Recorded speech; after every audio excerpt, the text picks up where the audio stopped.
Hello, hello. My name is Dan Rosado, aka Dan Rico. So I'm in my office today working, and obviously I even have my work shirt on. So I was not going to do this video today, but I said I got the big monitor here today. So let me try to knock it out and see how it comes out. If you don't know this guy yet, you definitely got to check it out. Click on the link below so you can see the full video, because here we're just going to react to a little bit of what he goes through in this first episode. We are going to go through the 4 episodes. So this is going to be the first one. Hope you enjoy. And let me start by saying that I just love how Arab, again, if you haven't heard of Arab, he's a gamer, started off as a gamer many years ago. Now he's a traveler, vlogger, journalist, however you want to see it, just an amazing content creator. And let me start by saying I am just so thankful for people like Arab and many other YouTubers that have the courage and strength to go to places just like this where he went to. Because heck, I used to be the person a few years ago that I wanted to travel the whole freaking world. But once YouTube came around and the internet came around and I started visiting or seeing a few places, I've definitely been around a little bit. But once you start seeing certain places, it's like, do you really want to go there? Do I really want to go there? And the answer to that is, I'm just thankful for people like Arab that is willing to go to places that I am not willing to go. But that's actually not the main point here that I want to pass by, let you know. Really what I want to dive into this video is the narrative. That's one of the purpose of a few of our other channels here as a portfolio that we have and we manage as a team, which is to question the narrative. The story that you've been told this whole time, it's not about right or wrong. The question is it working for you? Is it bringing benefit to you? Is it allowing you to grow? And best of all, to add to that equation, is it allowing you to help you grow and help you grow others? So the Taliban, Afghanistan, all these parts of the world, I'm from Chicago, United States, and a certain narrative has been told to us, just like he mentions in this video. And it's definitely not the narrative that I see in this video. Now, are they treating him better because he is telling a story so we can see? Possibly.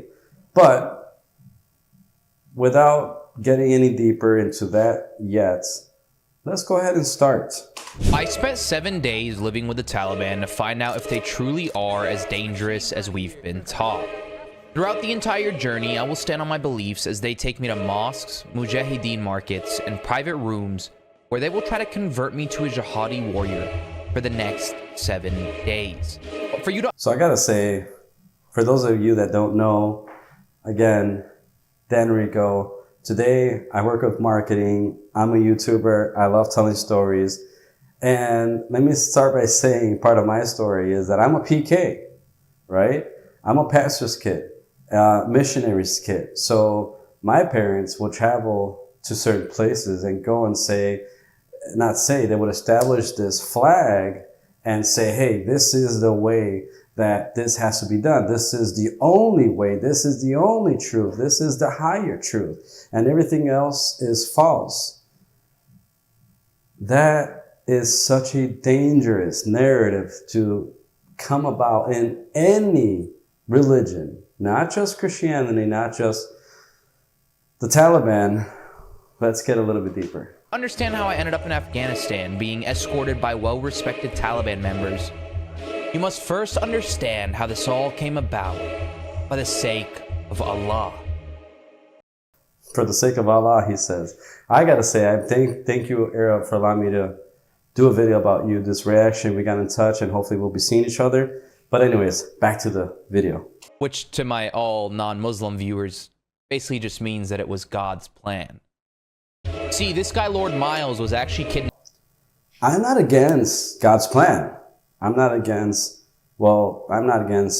God in general. There is that which you would call a god or goddess, because it doesn't necessarily have to be a male, now does it? Doesn't have to be a female either, right? But my issue is The world is such a big creation. The universe goes far beyond our understanding. There's things that we don't even understand yet, right? There's things that go way beyond, and we want to put that which created everything in a book and say he is or she is or whatever is here and that's it. I think that all the books have a little bit of truth in them. Kidnapped by the Taliban for 8 months under assumption of being a Western spy. After his release, as an apology, he was granted diplomatic access to begin business in Afghanistan and show outsiders how beautiful of a country it truly is. So, as both of us being idiots who love adventure, we had planned months ago for him to show me around the Taliban. And just 6 days before one of the most important trips of my life, Miles messages me. First, wait. I gotta pause here for a second because he just said, like, the idiots. We are an Arab, you're not an idiot. Obviously, anyone that's watching this video or watching his video, please don't try to reenact this or go there without the proper team, right? But you're definitely not an idiot, bro. You're a gifted, amazing YouTuber, and I'm so grateful that you were willing to do this for us. Of my life, Miles messages me. Well, shit. That's okay. Because the same exact day, God places this reel on my timeline. Sugar, how you get so fly? Sugar, how you get so fly? Jalabad City, Nangarhar province of Afghanistan. Here, sugar, baby. This cool-ass dude was wearing an Afghani turban carrying an AK-74. I Am Poco Loco was his name. While this might look scary to many, as a professional who's been doing this for a long, long time, I'm Poco Loco. I'm already following you. Better follow me back. Let's go. Fucking God. Firstly, he's holding a gun, which means he knows some above average level of connection. Secondly, his aura and smile was so profound. A man full of love and enchantment. And thirdly, his name was Poco Loco, which means he's in to get down and dirty. One message later, he was on a flight to meet me in Dubai for in-person confirmation. And by power of the internet, just under a week after God placed this reel on my timeline, 2 souls from across the world had now connected in Afghanistan for a trip which would prove to be one of the greatest of my life. You are now watching episode 1 of Living with the Taliban. You are now watching the first reaction to the first episode of Living with the Taliban. I'm going to fast forward here to a few different parts that I already kind of have locked in here. Because again, I don't want to show the whole video. I just want to add on to the video of what he's doing. Because I just love his work. How are you? Yeah, we're playing war music. We're playing Nasheed already. I think it's interesting here because you hear the music and it's just like voices. Hala, hala, I don't know. Like, hala, hala. Anyways, there's this one part here that them watching him, his videos, his shorts, stuff like that.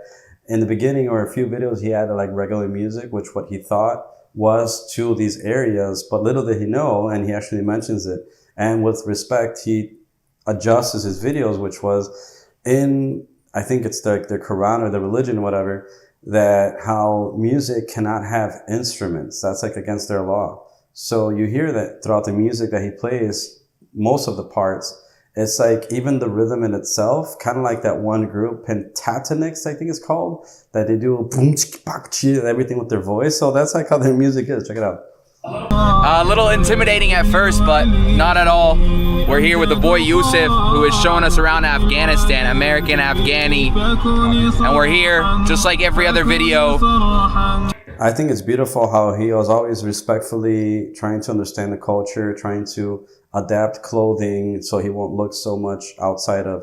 And I definitely recommend anyone that does that, that travels, do try to always adapt, because that's the best way to not look like the El Famoso gringo, like, you know, they would usually say. I'm a mujahida too, brother.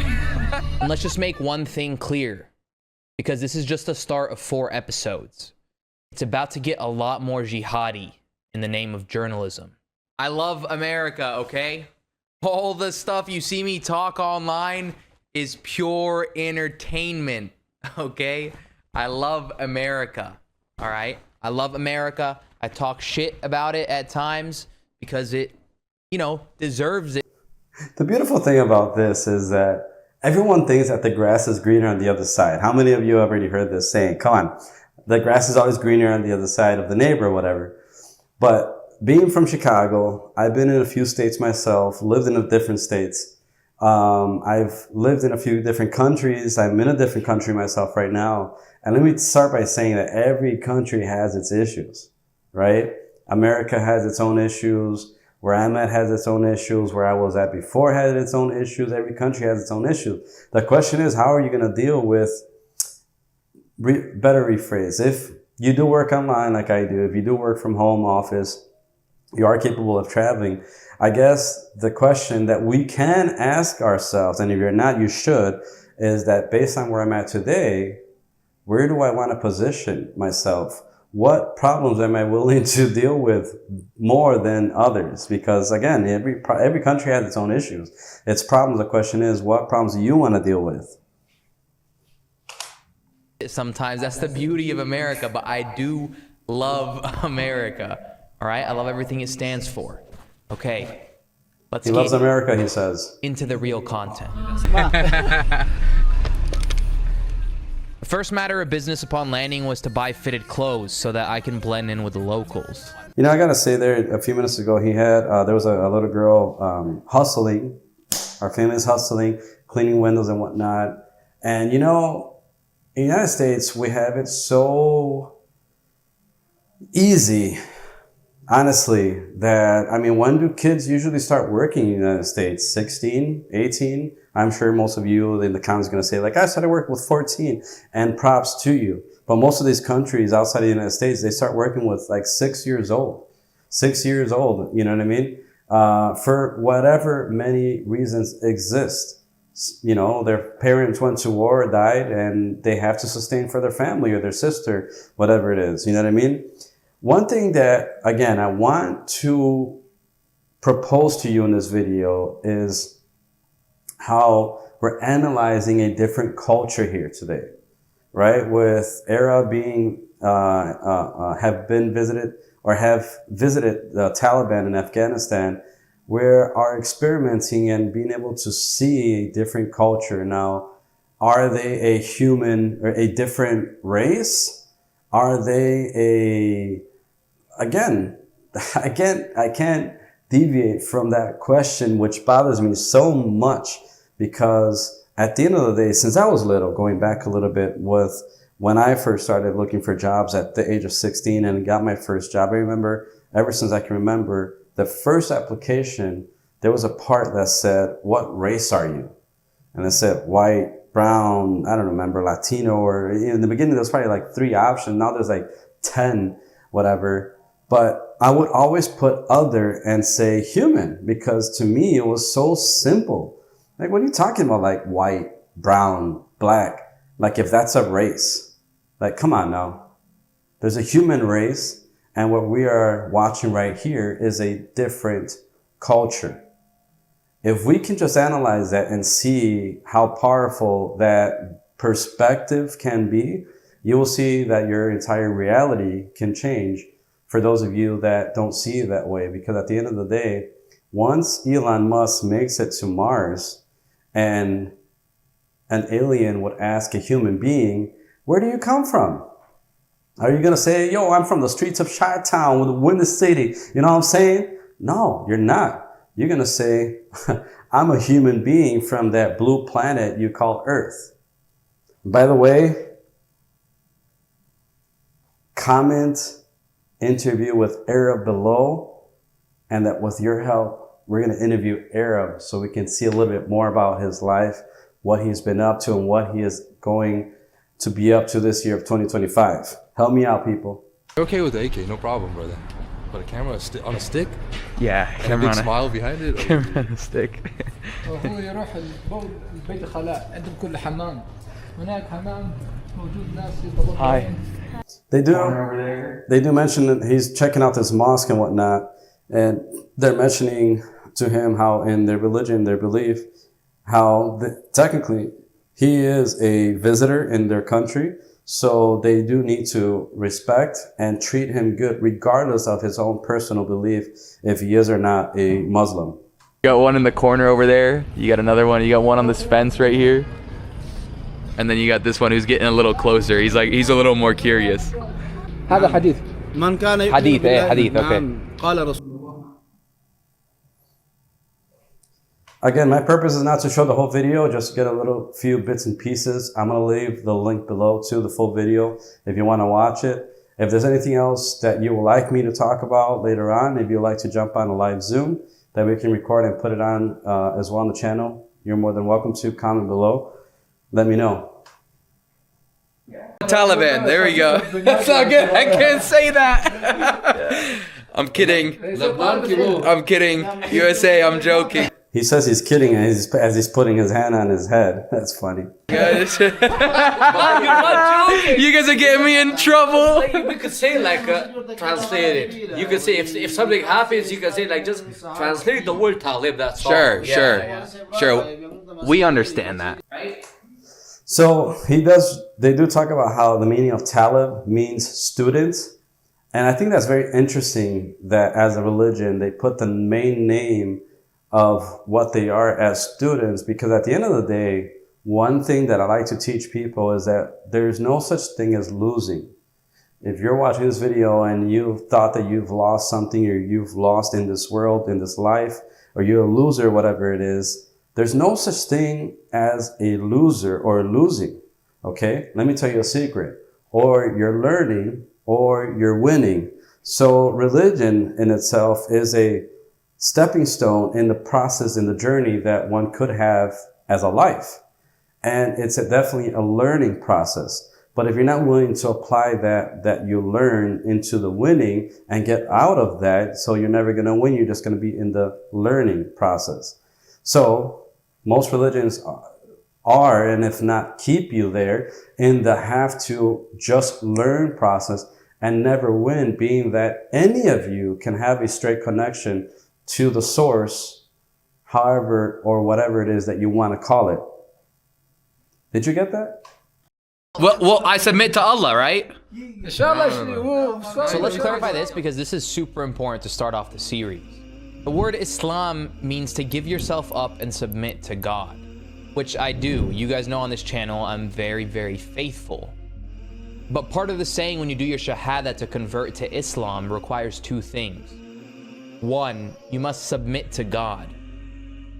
And two, you must admit that Muhammad is the last prophet, which I simply can't do because I believe God comes in all languages, so many different variations, and that the kingdom of heaven is within you, not from a book. The book is a tool to guide you. We have more. So God is, he says, we have to submit to God, right? But if we use the Bible as an example, and then the Bible says, I am everywhere, how can God be everywhere at the same time to listen to you, listen to me, and at the same time being everywhere, when to me the simple answer is through you that are watching, through me, through these guys, that all source, mighty being, God, goddess, however you want to see it, is manifesting himself or herself through people. So therefore, where he is, I am, where three or more are, I am also. You know, he is manifesting himself through people. So when it comes to whoever may be or may not be the last prophet, my point to that is, do we want to stay stuck? Do we want to stay in a book reading from 2000? Let me rephrase that. Do you only want to be stuck reading a book from 2,000 years ago compared to, let's fast forward 2,000 years from now, what do you think, or what do you want them to think about? What do you want them to read about? A story 4,000 years ago, or a story of your story 2025? It makes sense, doesn't it? Are you with me? I like it how they just sit down on the floor and eat. It's so, I don't know, it's different. So used to tables and whatnot. That's great tea. It's got some sugar in it. Alhamdulillah. Yeah, you say Bismillah before you drink. You say Alhamdulillah after to thank God for everything. You're getting rewards for that, and a place planned it for you in Jannah. And so, only by saying Subhanallah. Hey. Drinking tea with the Talib. Yeah, that is hot. As they were handing us sweets, this old man to the left was skimming through my YouTube channel and out of nowhere sees a clip of me smoking a cigar and begins to question if I've broken Sharia law. Isn't that crazy how people take so literal certain things, certain laws, when, again, I'm here to question the narrative. I'm not here to say one side or the other, one's right and one's wrong, because just the idea of saying one's right and one's wrong, we're already wrong. Okay? So, you know, the word from this organization, this group, this religion, like any other one, relies on one thing: what happens after death. And based on that, what happens after death, they use that as a control measure for here on earth. When a fact, and I dare anyone watching right now to comment below if you have anything otherwise to say to what I'm about to say right now, is that the truth is no one, no religion, no one person has a guarantee 100% to what happens after death. That being said, to me, it breaks all of the walls, the transparent walls, to say that I am, it breaks all the boxes, it breaks all the transparent walls to say that I am right, I have the only truth, and you are wrong. Does that make sense?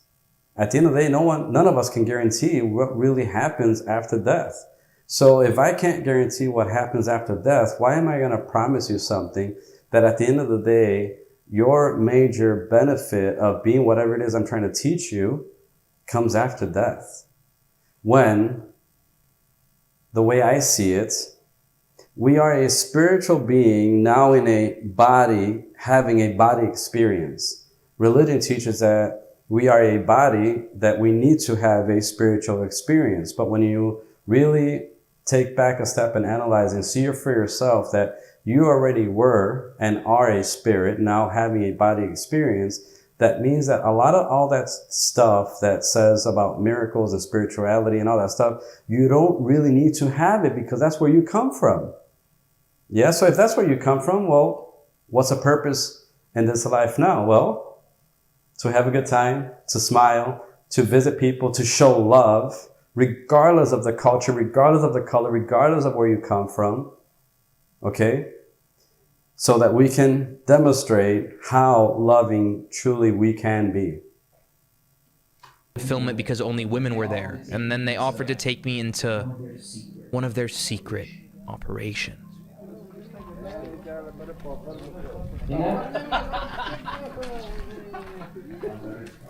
Okay. Look at that chip factory. Look at that chip. How many of you would try those chips? Let's not get dirty in the comments now.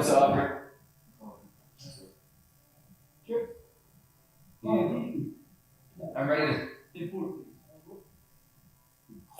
Where is it?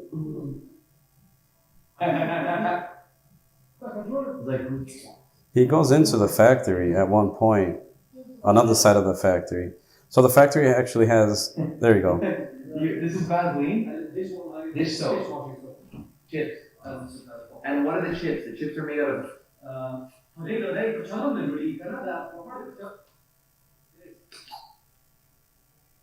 Wow.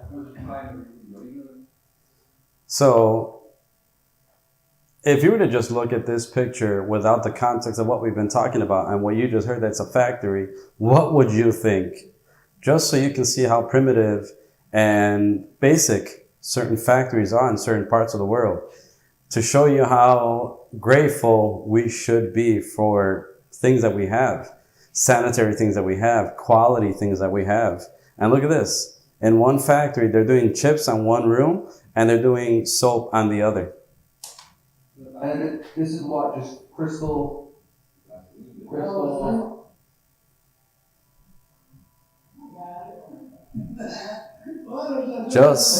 Just having a good time. And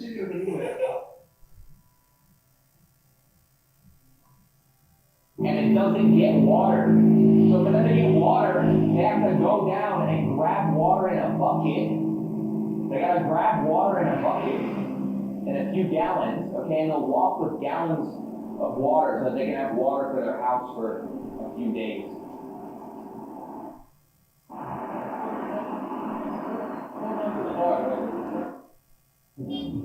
They look serious, huh?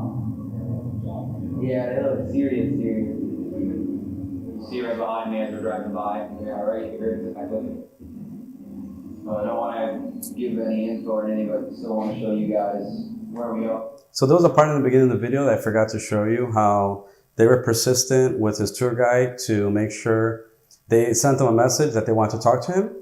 But at the end of the day, it was just to make sure that his visit was actually quite good. That was quite interesting to see. I thought he was in trouble for something that he was recording, because he starts posting his videos on X, and strangely, they actually use a lot of X, and they say X is quite trustworthy over there, rather than Instagram or Facebook, which they say it's all lies. Food for thought. And one thing also that I want to add here, let's see. Try me on the, oh my.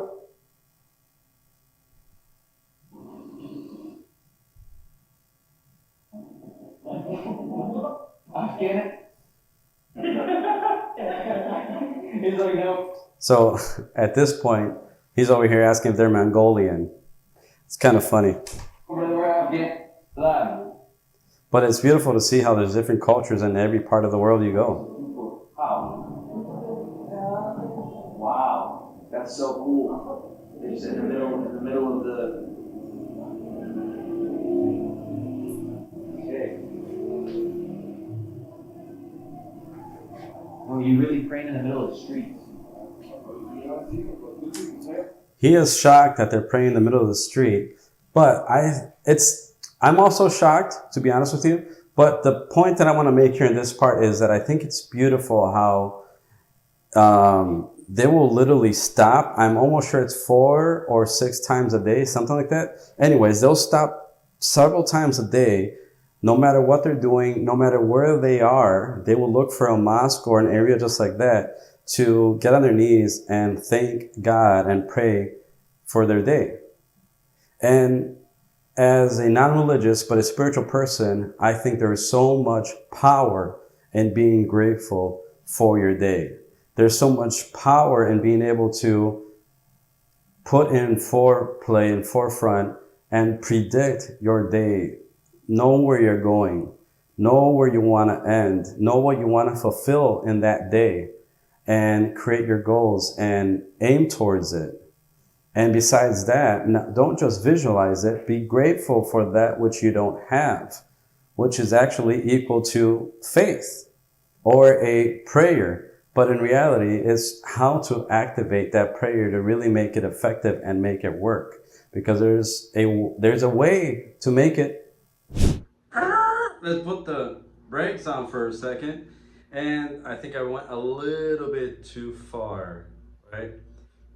That being said, I'm not here to try to preach or, be something that I'm not. I'm just trying to be myself, be real, and find those that want to hear what I have to say. And that being said, this episode or this episode that you're watching here with me is not even about me in itself. So that being said, I am just so grateful that you watched till the end, and I'm grateful for Arab and any other YouTubers that are in this journey of questioning the narrative and diving for themselves to these different areas to see, is the narrative being told the right one or the one that works for me? Because at the end of the day, there's many paths to, well, doesn't really matter like where you want to go. To me, I want to make sure that, you know, I'm happy to where I want to go, and I want to make sure that you're happy wherever it is you want to go. And well, that's the journey, right? So that being said, again, thank you for watching.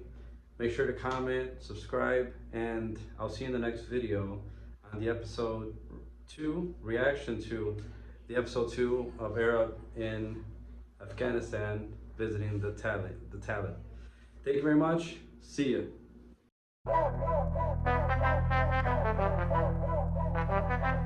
We hit the streets with rhythm loud and clear. Dan Rico solutions, let's spread the cheer. Marketing magic in every stride. With us you thrive and take that ride.